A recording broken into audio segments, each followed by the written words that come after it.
Operation Sindoor സമയത്ത് പാകിസ്ഥാൻ അനുകൂലമായി സംസാരിച്ചു എന്നതിന്റെ പേരിൽ കോൺഗ്രസ് നേതാക്കൾ കടുത്ത വിമർശനം നേരിട്ടിരുന്നു. ഇപ്പോഴിതാ പ്രമുഖ കോൺഗ്രസ് നേതാവ് മണിശങ്കർ അയ്യർ ഇടക്കാലത്ത് അദ്ദേഹത്തിന് നേരെ പാർട്ടി നടപടിയെടുത്തിരുന്നു. ഇപ്പോൾ അദ്ദേഹം പരസ്യമായി ശശി തരൂരിനെതിരെ രംഗത്ത് വന്നിരിക്കുകയാണ്. അദ്ദേഹം ശശി തരൂരിനെതിരെ മാത്രമല്ല, ഇന്ത്യൻ സംഘങ്ങൾക്ക് നേരെയാണ് അദ്ദേഹം ഇപ്പോൾ ആക്രമണം നടത്തിയിരിക്കുന്നത്.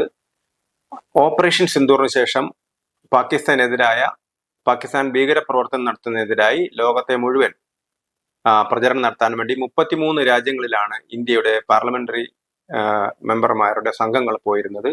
ആ 33 രാജ്യങ്ങളും പാകിസ്ഥാനെ ഭീകരവാദ സംഘടനയായി പ്രഖ്യാപിച്ചിട്ടില്ലെന്നും അല്ലെങ്കിൽ പാകിസ്ഥാനെ പഹൽഗാം ഭീകരാക്രമണത്തിന്റെ പേരിൽ പാകിസ്ഥാനെ അപലപിച്ചിട്ടില്ലെന്നുമാണ് ഇപ്പോൾ മണിശങ്കർ അയ്യർ പറയുന്നത്.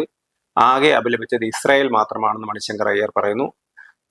എല്ലാവരും ഭീകരപ്രവർത്തനത്തെ അപലപിക്കുന്നു, എന്നാൽ പാകിസ്ഥാനാണ് ഇത് ചെയ്തത് എന്ന് ആരും പറയാൻ കഴിയില്ല. അതുകൊണ്ട് തന്നെ ശശി തരൂരിനും കൂട്ടുകാർക്കും ലോകത്തെവിടെയും പോവാം, കറങ്ങി നടക്കാം, പക്ഷേ ഇതുകൊണ്ടൊന്നും കാര്യമില്ലെന്നാണ് മണിശങ്കർ അയ്യർ പറയുന്നത്.